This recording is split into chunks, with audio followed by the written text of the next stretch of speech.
Sentence of Suffering.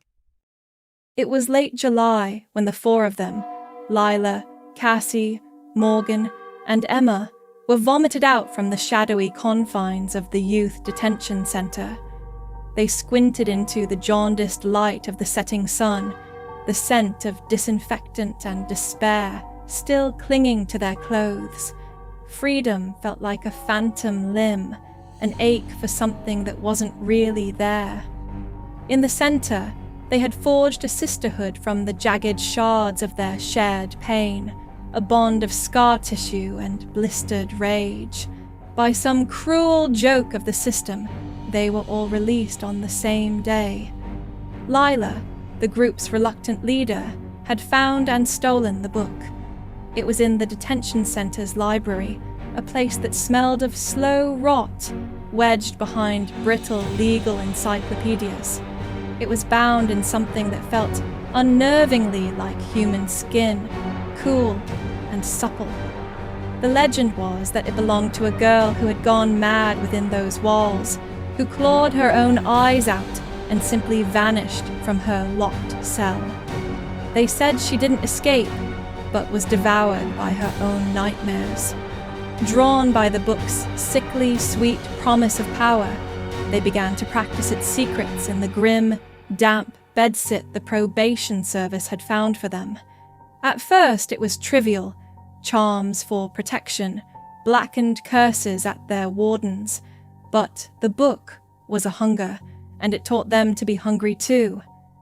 One moonless, suffocating night, they decided to perform the ritual described on the final, stained page, a binding of dreams, a shared escape. They drew a sigil on the floorboards with a mixture of salt and ash, each adding a drop of blood that beaded black in the center. As they chanted the words, which felt like swallowing glass, the air grew thick and heavy, the pressure of the deep earth on them. It smelled of grave dirt. Light bulbs flickered and died. They didn't fall asleep. They were dragged under, into a shared darkness. They awoke in a forest. A sky the color of a day-old bruise pulsed overhead, and silver moonlight bled through the canopy of skeletal, weeping trees. The ground beneath their bare feet was soft and yielding like flesh. This was no sanctuary. A wet, dragging sound was always just behind them, and voices slithered from the oppressive darkness between the trees. Not just their fears, but twisted parodies of their deepest hopes. They realized, with a dawning, icy dread, that their demons hadn't just followed them here. They had been waiting. Morgan was the first to break. The branches of a great oak writhed and knitted themselves into the towering shape of her father, his face a mask of fury. But it wasn't his voice that accused her. It was the thorns that grew from his wooden skin, which detached and flew at her, embedding themselves deep in her flesh, each one a punishment of her failure. Cassie was trapped in a hall of mirrors, but the glass reflected versions of her committing atrocities she had only ever imagined, their eyes burning with a triumphant evil.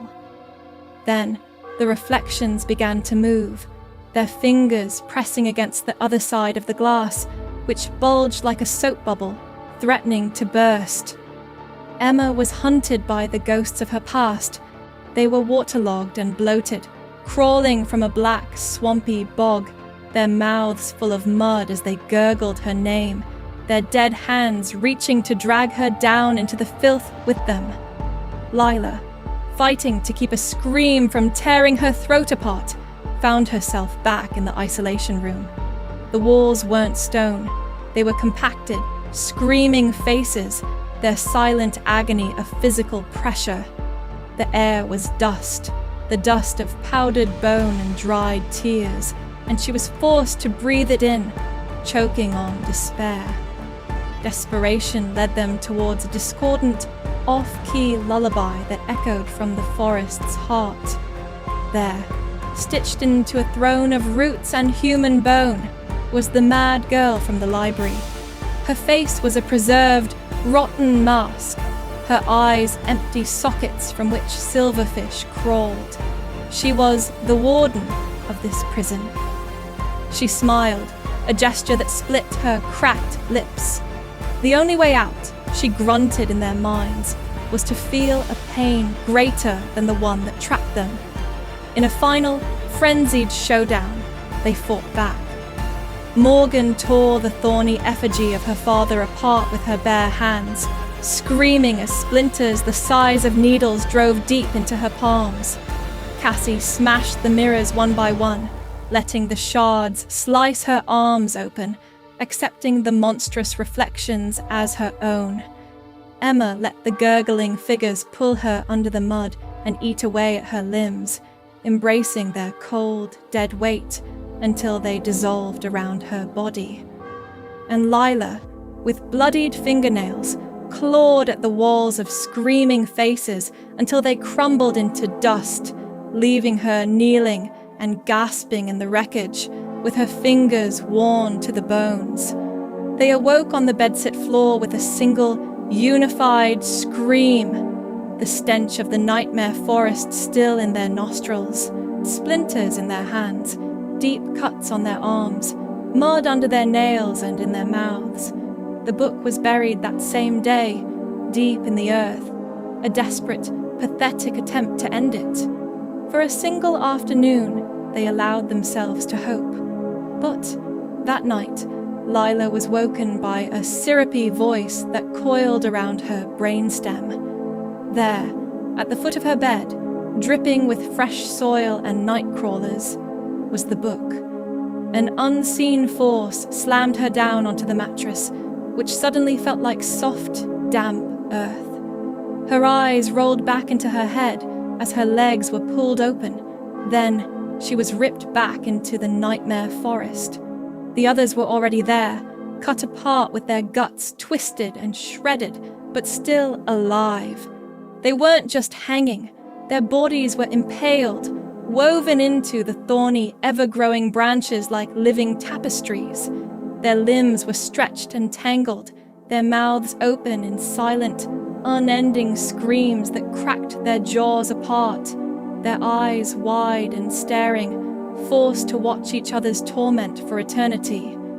All control had been ripped from them. Their bodies were no longer their own, but puppets for the warden to arrange into new, beautiful sculptures of endless pain.